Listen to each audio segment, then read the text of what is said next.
ہو گئی کہ بہار میں ایک مدرسے کو جلا دیا گیا. مدرسے عزیزیہ جو 100 سالہ پرانا مدرسہ ہے، جس میں نایاب مینوسکرپٹس مخطوطات تھے، قرآن کریم کو جلایا گیا.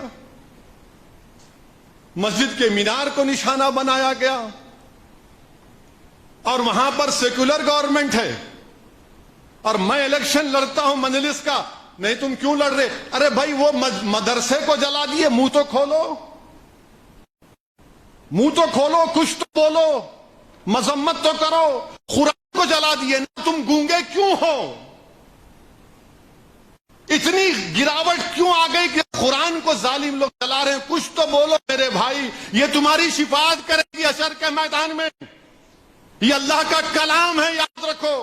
اس کے تعلق سے رسول اللہ صلی اللہ علیہ وسلم نے فرمایا تھا کہ اگر اس کو اللہ پہاڑوں پر نازل کرتا تو پہاڑ ریزہ ریزہ ہو جاتے. کوئی نہیں.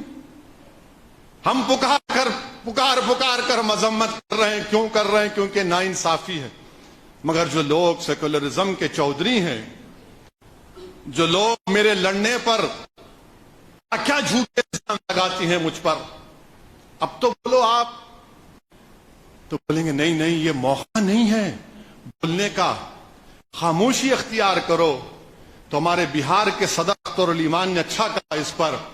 انہوں نے کہا کہ بھائی جان، اگر خاموش ہوتے تو آپ کے ابا کی آپ کی اماں سے شادی نہیں ہوتی تھی.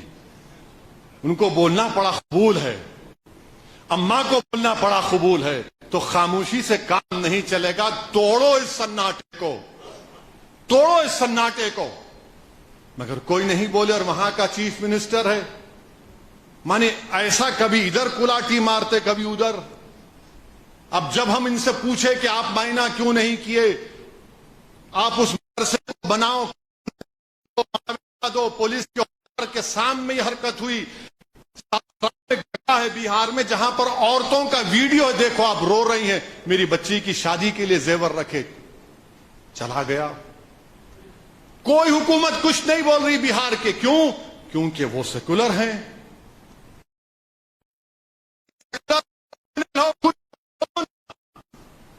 آپ نہیں بولیں گے. اور جب ہم بولتے تو وہاں کا چیف منسٹر بولتا اسد الدین اویسی ایجنٹ ہے. ارے نتیش کمار، تم کیا کورٹ کے سامنے کرسی ڈال کر بیٹھتے نوٹری کے ایجنٹ ہو کہ تم سرٹیفکیٹ دو گے مجھے کہ میں کیا ہوں کیا نہیں؟ ارے میں تم سے واجبی سوال اٹھایا ہوں، اور میں آج اللہ کے گھر میں کھڑے ہو کر کہہ رہا ہوں میں صرف غریب مظلوموں کا ایک ٹیم ہوں. حالت روزہ میں کہہ رہا ہوں کہ دنیا کی کوئی طاقت اسد الدین اویسی کو خرید نہیں سکتی. کوئی طاقت نہیں خرید سکتی. میں الیکشن جیتوں گا ہاروں گا وہ میرے رب کا فیصلہ ہے، مگر لڑنا میرا کام ہے، ذمہ. مگر یہ لوگ کوئی نہیں بولیں گے. یہ سیکولرزم کے پجاری، یہ سیکولرزم کی نام لے لے کر اپنے محلات کی تعمیر کرتے ہیں، مسلمانوں کے خوابوں کو چکنا چور کر کے. بولو آج کیوں نہیں بولتے؟ افسوس تو اس بات کا ہوتا ہے کہ مذہبی تہوار مذہب کا ہوتا ہے تو وہ امن کا نام پر ہوتا ہے. کوئی اپنے کسی بھی خدا کو، اللہ کو، بھگوان کو، کسی گاڈ کو مانتا ہے تو اس میں ایک روحانیت ہوتی، اسپرچولیزم ہوتا. مگر یہ کون سا یہ لوگ کام کر رہے ہیں کہ تہوار میں تشدد کریں گے؟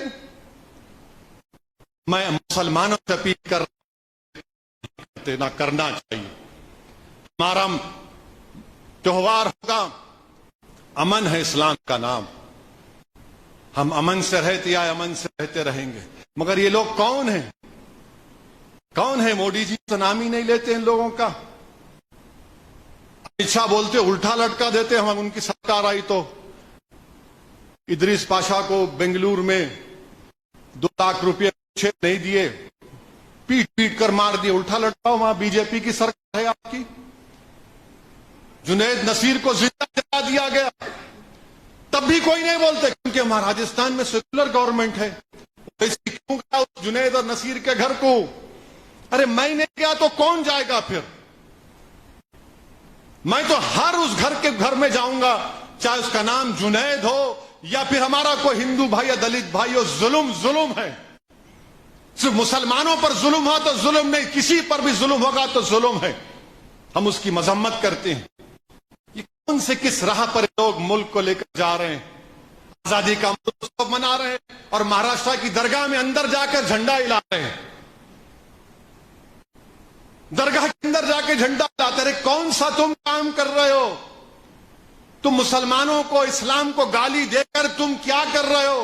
تم ملک کو بدنام کر رہے ہو، اپنے آپ کو بدنام کر رہے ہو۔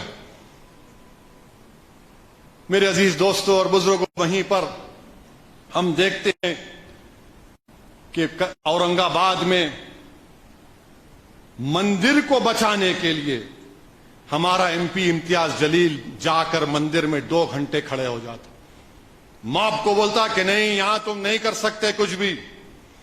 2 گھنٹے امتیاز جلیل وہاں ٹھہرتا ہے۔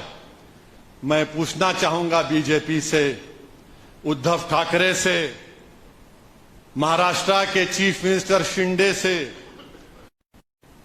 اور کانگریس پارٹی سے جو ادھو ٹھاکرے کی تائید کی، راشٹروادی کانگریس سے، تم نے 6 دسمبر کیا تھا نا، تم نے 6 دسمبر کیا تھا اور ایک امتیاز سامنے ٹھہرائے کہ مندر کو کوئی نقصان نہیں پہنچنے دوں گا۔ یہ کمٹمنٹ ہے، یہ امن کے نام پر مر مٹنے کی تمنا امتیاز جلیل اور مجلس اتحاد المسلمین میں تھی اور رہے گی انشاءاللہ تعالی۔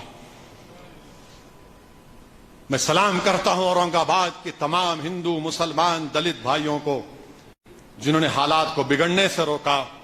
میں مذمت کرتا ہوں اورنگ آباد پولیس کی بے حرکتی کو، بے حسی کو، کہ تمہارا کام تھا کہ تم حرکت میں آتے، مگر نہیں۔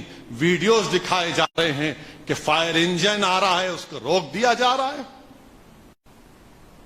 بچوں کو پکڑے ہیں، انشاءاللہ لیگل ٹیم اپنا کام کرے گی۔ ہم امید کرتے ہیں کہ یہ واقعات وطن عزیز میں نہ ہو۔ میں آپ تمام کا شکر گزار بھی ہوں، آپ وارڈ سے دوبارہ مجلس کے امیدوار کو کامیاب کیا، آپ کا بے انتہا شکریہ۔ اور انشاءاللہ تعالی مجلس اتحاد المسلمین سیاسی طور پر مضبوطی حاصل کرے گی۔ میرا ماننا یہ ہے کہ جب تک بھارت کے مسلمانوں کو سیاسی ان کی نمائندگی نہیں ملے گی، ہم کو اپنے مسائل حل نہیں کروا سکتے۔ ہم کو اپنی نمائندگی بڑھانا پڑے گا، چاہے ریاست کی اسمبلی ہو، پارلیمنٹ ہو، کسی ریاست کا معاملہ ہو، چاہے وہ ضلع پریشد ہو، اسمبلی ہو، آواز اٹھنی چاہیے۔ یاد رکھو، آپ 50-60 سال سے دھوکہ دیا جا رہا ہے کہ نہیں نہیں یہ لوگ ہمارے رہبر ہیں، یہ لیڈر ہیں۔ کون سے رہبر ہیں؟ یہ رہزن ہیں، یہ لیڈر نہیں ہے، گیڈر ہیں، جن میں ہمت نہیں ہے فرقہ پرستی سے مقابلہ کرنے کی۔ ہمت نہیں ہے ان لوگوں سے فرقہ پرستی سے مقابلہ کرنے کی۔ اب مت بولو ہم کو کہ کیا کرنا کیا نہیں کرنا چاہیے۔ آپ کی 50 سال کی پالیسی ناکام ثابت ہوئی ہے، ناکام ثابت ہوئی ہے۔ اگر 50 سال میں کوئی محنت کرتا ہے کہ مسلمانوں کی بھی جس طرح ہمارے ہندو بھائیوں کی سیاسی ریپرزنٹیشن ہے کہ چاہے کوئی یادو ہو اس کا لیڈر ہے، مراٹھا ہو اس کا لیڈر ہے، ٹھاکر ہے اس کا لیڈر ہے، برہمن ہے اس کا لیڈر ہے، کما ہے اس کا لیڈر ہے، ریڈی ہے اس کا لیڈر ہے، ویلما ہے اس کا لیڈر ہے۔ ارے سب کا نیتا ہے، اگر کسی کا نیتا یا قائد نہیں ہے تو مسلمانوں کا، کیونکہ 50 سال سے کہہ دیا گیا کہ میاں یہ ہمارے بس کی بات نہیں، ہم خالی ووٹ ڈالو۔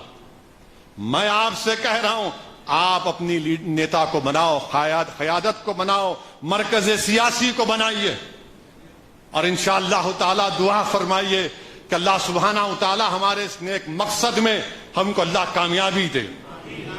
اللہ لوگوں کے دلوں میں مجلس اتحاد المسلمین کے پیغام کو اور اس کے مقاصد کو اللہ ڈال دے۔ میں اللہ سے دعا کرتا ہوں کہ اللہ سبحانہ وتعالی ہم تمام کو ماہ رمضان کے جو بچے ہوئے روزے اللہ اس میں ہم تمام کو روزے رہنے کی توفیق عطا فرمائے۔ اللہ سبحانہ وتعالی ہم کو قیام اللیل کرنے کی توفیق عطا فرمائے۔ اللہ سبحانہ وتعالی ہم کو قرآن کریم کی تلاوت کرنے کی توفیق عطا فرمائے۔ اللہ سبحانہ وتعالی جس پر زکوٰۃ واجب ہے وہ زکوٰۃ کو نکالیں، صدقہ نکالیں، اور ہم تمام اللہ سے دعا کرتے ہیں کہ اللہ سبحانہ و تعالی ہم کو ظالموں سے محفوظ رکھے. وآخر دعوانا الحمدللہ رب العالمین.